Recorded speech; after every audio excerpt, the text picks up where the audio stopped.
The murmurs that rippled through the assembly were tinged with something rare, pure, unfiltered fear. Not of war, not of famine, not of the annihilation-level threats that lurked in the cold blackness of the void.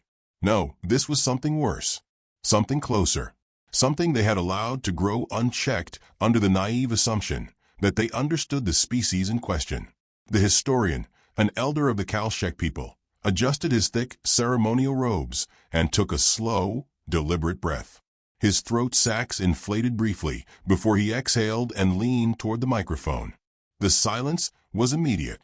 "It began," he said, his voice a rasp against the stillness, "on a day much like any other. A day that seemed ordinary until it wasn't." The younger delegates leaned forward. A few of the older ones, those who had been there, shuddered at the memory. Humans had been part of the Galactic Alliance for decades by then, he continued, his tone measured, almost reverent.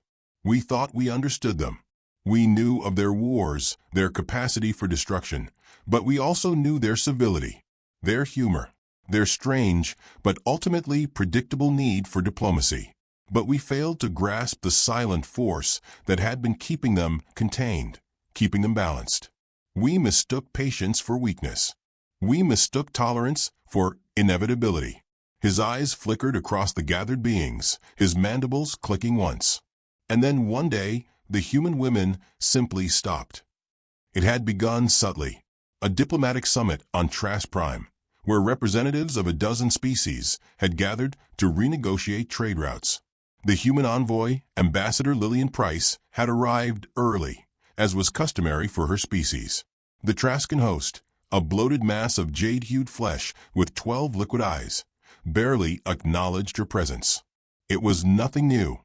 The Traskans, like many species, viewed humans as fascinating, but ultimately lesser. The habit of talking over them, dismissing their opinions, or reducing them to mere curiosities was common. For years, human women had endured it with tight-lipped smiles, waiting for their moment to be taken seriously. That moment had never arrived. So when the Traskenheim minister actually chuckled, as he ignored Price's proposed amendments to the treaty and instead commented on the amusing way human females always seemed so assertive, something inside her changed. There was no warning, no slow shift, no preparatory rumbling of social plates. Lillian Price did not smile. She did not laugh politely. She did not roll her eyes and make a joke to smooth the moment over. Instead, she placed her hands flat on the table, leaned forward slightly, and said, "I am not repeating myself." The silence that followed was unnatural, wrong. The Traskan minister's many eyes flickered in confusion. This was not the script. Humans, especially the female ones, were supposed to be diplomatic, amiable, slightly apologetic for their own existence. And yet, here she was, waiting. When the Traskan still did not answer, Price merely stood. She did not raise her voice. She did not demand respect. She simply left. By the time she reached the shuttle bay, the Traskans had already sent an emergency communique to the Galactic Council. By the end of the week, similar reports flooded in from across the known universe. A human woman in the Kaltom marketplace had walked out on a negotiation the moment her trade partner suggested she was being emotional.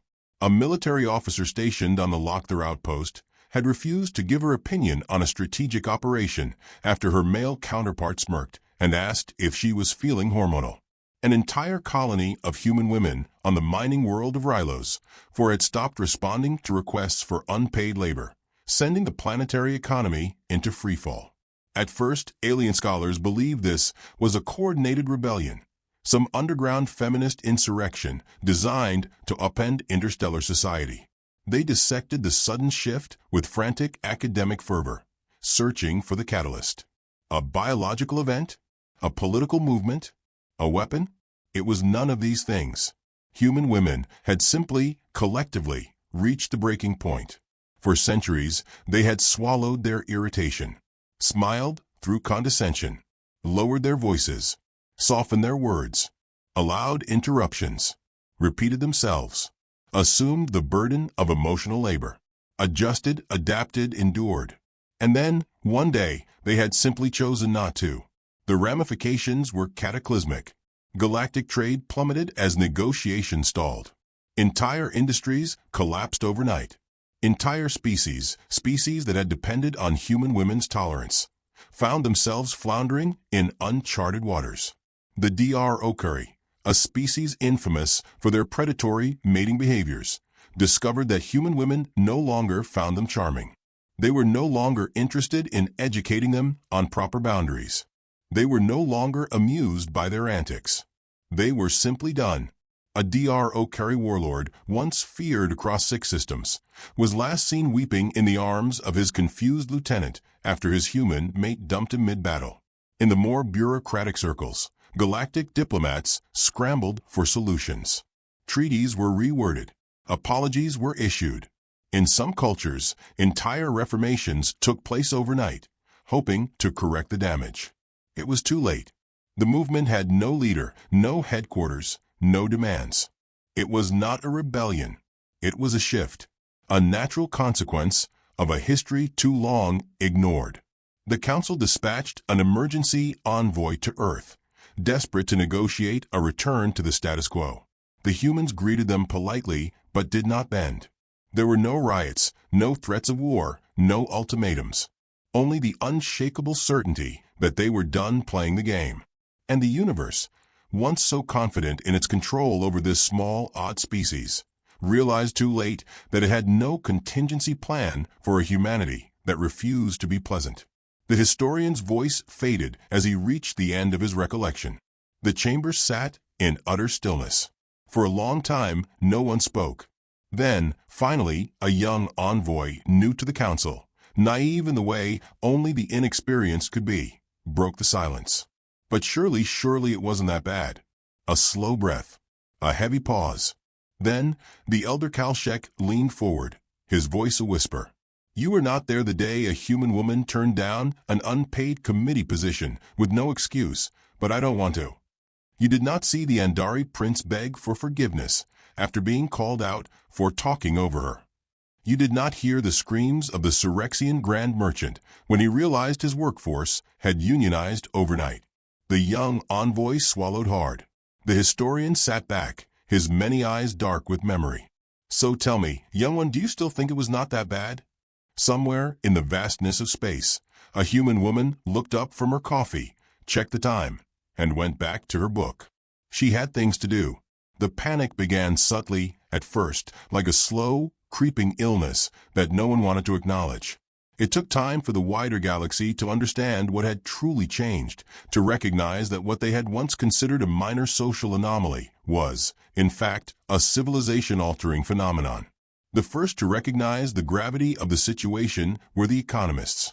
At the Galactic Exchange Hub on Vandros 7, where trillions of credits shifted hands every microsecond, financial analysts noticed a disturbing trend. Markets had always adapted to human presence, fluctuating to accommodate their unpredictability. But now they were spiraling out of control. Entire industries reliant on human consumer behavior found themselves hemorrhaging wealth. The high-end fashion markets, which had long catered to human women's seemingly insatiable appetite for appearance-based competition, collapsed practically overnight. Alien designers watched in horror as their latest season's offerings were met with complete apathy. The painstakingly woven luxury silks of the Zathari left to collect dust. The elaborate gemstone-studded gowns of a Corlix elite returned en masse. It was not that human women had stopped wearing clothing. Rather, they had stopped wearing it for anyone else's approval. A trembling Radari economist tried to explain it during a council emergency session. They are disengaging, he said, wiping the perspiration from his pale, translucent forehead. They are no longer responding to external validation. We've spent decades constructing markets to exploit their cultural conditioning, but it appears they have opted out. Ambassador Kreln of the Prakan AR Republic scoffed, his mandibles clicking in irritation. This is absurd. Humans are social creatures.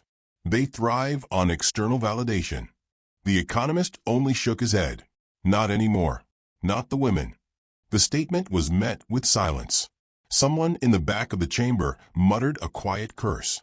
The crisis expanded beyond economics, seeping into diplomacy, war strategy, and, most distressingly, social stability. Throughout the centuries, many alien species had built their interactions with humans on a carefully maintained power dynamic, one where human women were expected to endure. It had been a matter of quiet consensus that they would smile through discomfort, de-escalate conflict through practiced submission, and absorb the grievances of their more volatile counterparts. It was a system as old as time itself, seemingly immutable. Then, the immutable changed.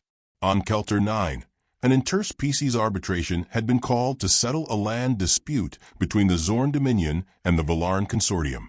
It should have been routine. The human representative, a woman by the name of Helena Roy, had been assigned as the neutral mediator. Zorn warriors were infamous for their aggressive negotiation tactics, often using a combination of brute intimidation and long-winded monologues to talk circles around their opposition. The Valarn, a more cerebral species, preferred to exhaust their opponents with an endless barrage of convoluted legalese. Helena had mediated between them before, and in the past she had always followed the script. She would allow the Zorn to bluster, nodding at the appropriate intervals, allowing them to feel dominant. She would endure the Valarn's endless tangents, carefully directing them toward a compromise. She had always left these negotiations exhausted but successful. This time, however, when the Zorn general slammed his fist on the table and demanded that she show deference to his wisdom, Helena simply tilted her head and said, "Or what?" The Zorn blinked. It was an unfamiliar question. There was always a what. Would she be dismissed? Shouted at? Would she be socially shamed into compliance? But Helena Roy did not look nervous. She did not shift in her seat or prepare to mitigate the explosion of male pride that always followed such defiance. She just waited. The general opened his mouth, searching for a retort, for some manner in which to reassert himself in the order of things. But his mind stalled, confused by this new variable. She was supposed to be afraid. She wasn't. Across the negotiating table, the Valarn speaker had remained silent for most of the exchange, preferring to let his Zorn counterpart blunder his way into making their case easier. But now, his tendrilled fingers tapped against his datapad as he studied Helena closely. When he finally spoke, it was with careful calculation. "Forgive me, Mediator Roy, but I must ask, is this a personal deviation, or does it reflect a broader shift in your species?" She turned to him, expression unbothered. "It's not a deviation." The Valarn inclined his head slightly, his tendrils curling inward in thought. "Fascinating," he murmured. The Zorn, unable to process what had just happened, slammed his fist against the table again, as if volume would somehow reassert his authority. "You will respect my station." "No," Helena said simply. And that was that. The arbitration was left unresolved as both factions scrambled to understand what, exactly, had just occurred. It was only the beginning. On Draxos 4, a notorious pirate syndicate kidnapped a human woman for ransom, unaware of the shift that had taken place. When the ransom demands were met with a polite but firm refusal, they attempted to leverage psychological tactics, assuming their human captive would beg, cry, plead for her life. She didn't. Instead, she spent the first 2 hours of captivity dismantling their operations piece by piece. She played mind games against them, pitting lieutenants against one another, planting the seeds of doubt. She turned the ship's cook against the first mate within a day, convinced the pilot he was underpaid, and by the end of a third day, had turned the entire pirate crew against their own captain. By the time the Alliance forces arrived, she had already taken over the ship. News of the Great Shift, as it was now being called, spread across the cosmos like wildfire. It reached royal courts, criminal syndicates, military strategists, and academic circles. Alien cultures were forced to reckon with the fact that the rules had changed. What had once been an unspoken social contract had been torn up and tossed into the void. And no one had prepared for it. The Dr. a species infamous for their archaic and aggressively patriarchal mating customs, suffered the worst cultural collapse in recorded history. Their entire courting system had been built on endurance-based bonding rituals, where their potential mates were expected to withstand humiliation, endure dismissiveness, and eventually prove themselves worthy of commitment. Human women, it turned out, were not interested in proving themselves.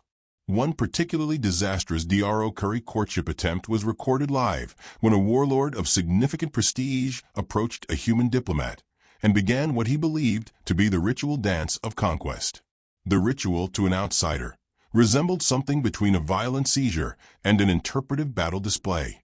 When the human woman did not respond, did not giggle, did not placate, did not play her part, he doubled his efforts. After 2 minutes of painful second-hand embarrassment, the woman merely sighed, turned on her heel, and walked away without a word. The Dro Curry warlord, leader of a 1,000-strong fleet, simply stood there, motionless, devastated. The recording of his blank, crestfallen stare as he realized she did not care became one of the most studied pieces of intergalactic sociology. But it was not just courtships and negotiations that were affected. The change seeped into every crevice of interstellar society, disrupting the foundation upon which many species had built their traditions. The Zarnan playwrights, known for their tragic romantic epics, suffered a sudden creative drought as they realized their greatest dramatic trope, the noble heroine who sacrificed everything for love, was now met with laughter rather than tears. The Uvanti royal courts, which had long relied on their human concubines to smooth over political tensions, found themselves at a loss when their once diplomatic entertainers began rejecting their advances with stone-cold disinterest. The change was not aggressive. It was not loud. There were no protests, no riots, no great political upheaval. There was only the absence of something they had always taken for granted, and that absence terrified them. Desperate, the Galactic Council called for an unprecedented interspecies summit, bringing together leaders, economists, scientists, and social theorists in a last-ditch effort to understand. The question was simple: how do we make them go back? The answer, however, was devastating. They wouldn't, because they had never planned this. There was no movement, no conspiracy, no secret strategy. They were simply done, and the universe would have to adapt. The Zarek Empire had ruled through fear for nearly 500 years, expanding its domain across the outer spiral in a relentless campaign of subjugation. No species had ever refused them. No planet had ever stood against their demands. And so, when reports of human defiance reached the Imperial High Command, the Supreme Warlord Zalcor did not react with concern. He reacted with amusement. To him, this was nothing more than a disturbance, an easily corrected anomaly. Human women had grown unmanageable, then they would be managed. The Empire had long since perfected the science of control. Their fleets moved like blades through the stars. Their technologies capable of breaking the wills of the most rebellious civilizations. Their methods were effective. They always had been. And yet, the reports kept coming. A human woman had walked away from a trade deal without so much as a counteroffer. A human diplomat had dismissed the authority of an entire council with a single shrug. Human officers had stopped absorbing verbal abuse from their superior officers, leaving a crisis of leadership in over a dozen military units. These acts, taken alone, might have been trivial. Together, they painted a picture of something far more sinister. Zalcor reviewed the intelligence reports with slow, methodical care. Across the galaxy, human women had ceased engaging in the most fundamental social contracts that bound civilizations together. It was not a war in any traditional sense. There were no battles, no uprisings, no insurrections. And yet, the foundations of society trembled as if a war had already been won. That could not be allowed. The Zarek Empire had encountered species with resistance tendencies before. They had always been tamed in the end. It was merely a matter of finding the right pressure points. This time would be no different. Zalcor activated his fleet. The declaration came swiftly. A campaign of correction and compliance would be executed with immediate effect. The Empire dispatched 12 warships to Earth's diplomatic outpost on Kashar 5, where a high concentration of human women were employed in critical positions. Their orders were clear: re-establish control. The first mistake was assuming the humans would react with fear. When the Zarek warships arrived in Kashar 5's orbit, the planetary governor, a human woman named Julia Reynolds, calmly sipped her coffee and watched the live stream of the fleet's descent with an expression of mild irritation. "They really think this is going to work," she muttered. Her aide, a nervous Zelvari diplomat, wrung his hands together. "This is the Zarek Empire we're talking about. Their compliance protocols have never failed before." Julia set down her coffee and leaned back in her chair. "There's a first time for everything." The warships descended, deploying squads of compliance officers outfitted with the most advanced psychological conditioning tools known to the galaxy. Their devices were designed to manipulate emotional responses, to recalibrate neural pathways toward submission. It was a science refined over centuries. The problem was, it had been designed for a population that still cared. The compliance officers strode into the Kashar 5 administration building with the confidence of men who had never failed. They confronted the first human woman they saw, an engineer named Hannah Alvarez, and activated their neural recalibrator. The device pulsed, emitting waves of influence designed to trigger deference and respect. Hannah blinked once, then pulled out her data pad. "Neat. You guys done?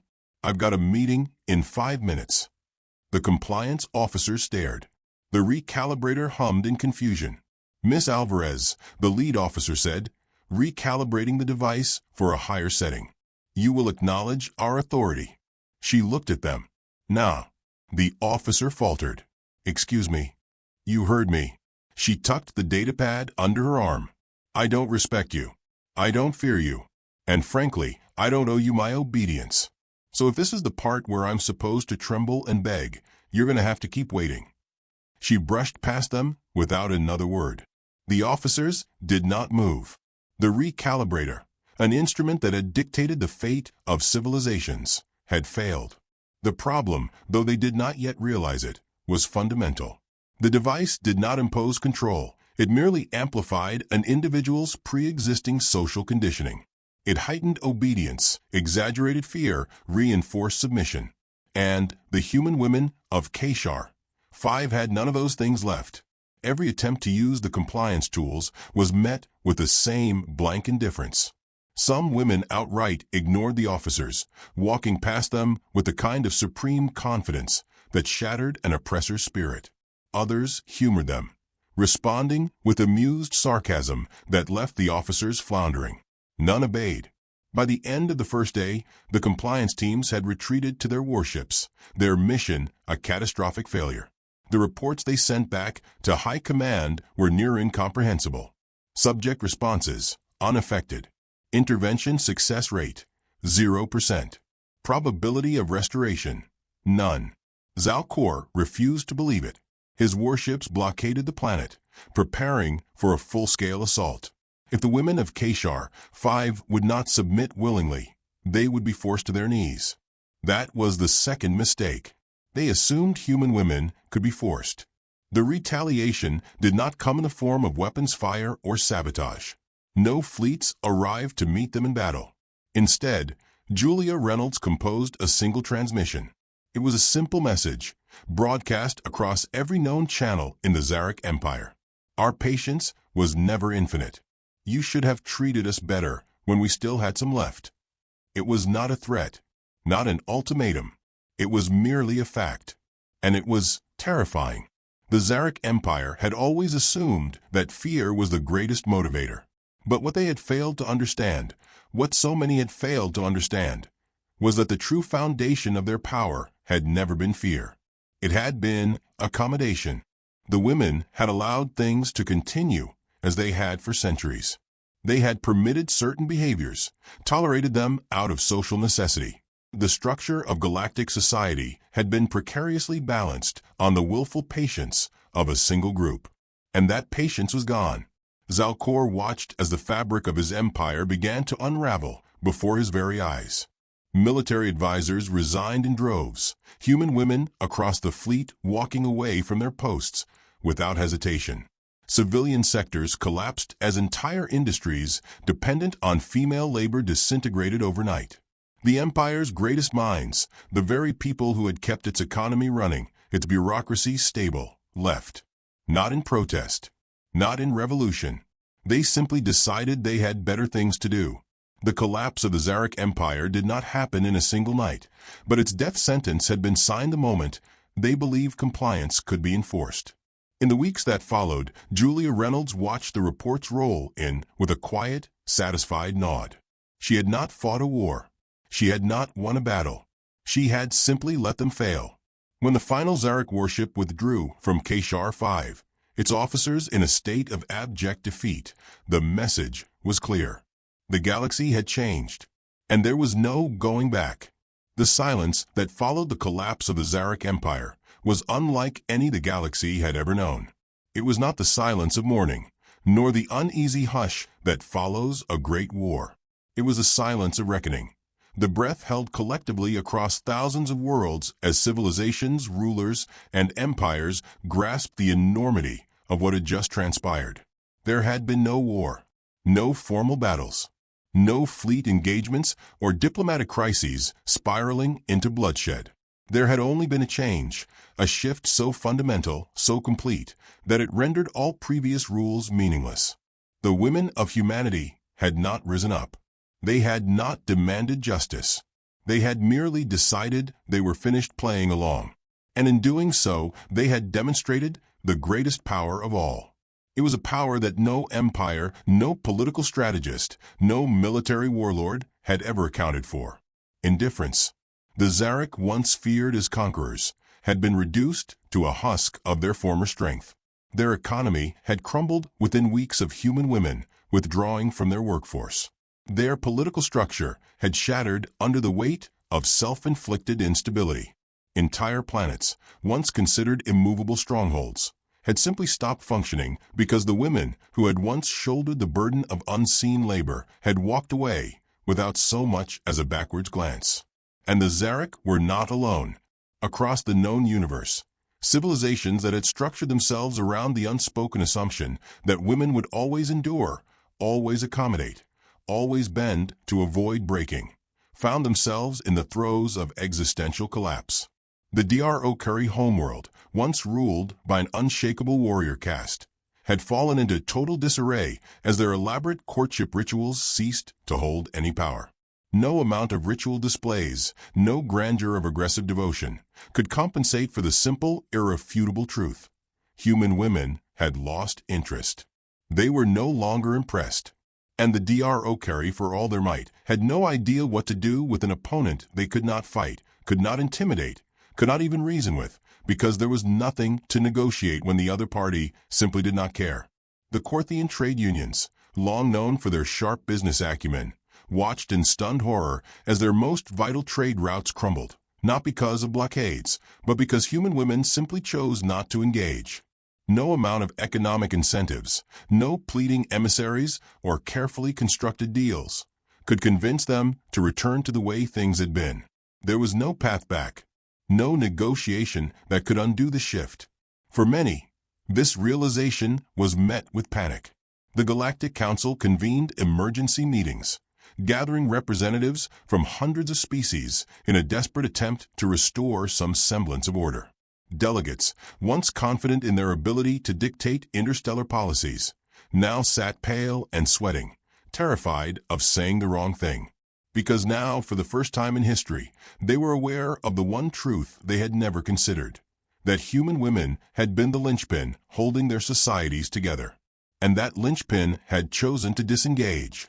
At the heart of it all, Julia Reynolds stood at the Galactic Council podium, arms crossed, watching the gathered representatives with a detached curiosity. The weight of 1,000 unanswered pleas pressed in around her, but she felt no obligation to offer solutions. "I don't know what you expect me to say," she remarked finally, taking a slow sip of her coffee as she scanned the desperate faces before her. The Valarn speaker, one of the few alien diplomats still able to maintain a veneer of composure, leaned forward, his tendrilled fingers laced together, a sign of deep unease. "Surely there is a way to restore balance," he said carefully. "A misunderstanding, perhaps? If there are concessions to be made, we are prepared to offer them." Julia arched a brow. You don't get it, do you? The silence that followed was answer enough. She set her coffee down, tilting her head slightly as she studied them. This isn't a protest, she continued. This isn't some movement looking for reform. You think if you offer the right incentive, if you grovel just the right way, things will go back. She exhaled sharply, a quiet laugh under her breath. There's nothing to go back to. A low murmur rippled through the chamber, the uneasy realization setting in. The way things were, Julia continued, gesturing vaguely. That depended on an assumption. That women, human women, would always accommodate, always soften their words, always make it easier for you. She leaned forward slightly, her voice sharpening just enough to slice through the heavy stillness. We stopped. That's all. No revolution. No demands. Just no. A representative from the Zarek, what remained of their once mighty empire, shifted in his seat. His four clawed fingers tapped against the polished surface of the council table. You must understand, this shift is destabilizing. If it continues unchecked. It will continue, Julia interrupted smoothly. Because we're not doing anything. You're the ones scrambling. She gestured broadly to the gathered representatives. You built entire civilizations on the assumption that we'd always play our part, that we'd pick up the slack, bear the weight, swallow the insults, smooth over the discomfort. You never asked why we did it. You just assumed we had to. Her gaze swept the room, meeting alien eyes filled with something between terror and awe. We never had to, she said softly. And now we don't. A long silence followed. The implications stretched out before them like an endless abyss. This was not something that could be fixed, because it had never been broken in the first place. It had simply been a choice that had now irrevocably been rescinded. On the fringes of the room, a young Diaro Curry noble, once heir to one of the most powerful warrior houses, sat motionless, staring down at his hands. He had been raised to believe his strength made him desirable, that his worth was measured by how well he could dominate. Now that meant nothing. The realization was crippling. Elsewhere, a Zarnan playwright tapped a shaking stylus against the blank page of his script, struggling to construct a narrative where the heroine did not exist purely for the sake of the hero's journey. Across the galaxy, the echoes of a paradigm shift rippled outward, reshaping societies at their core. And through it all, the women of humanity carried on, unbothered, unworried, moving forward without waiting for the universe to catch up. There was no final battle, no triumphant last stand, just a cup of coffee finished, and a galaxy forever changed.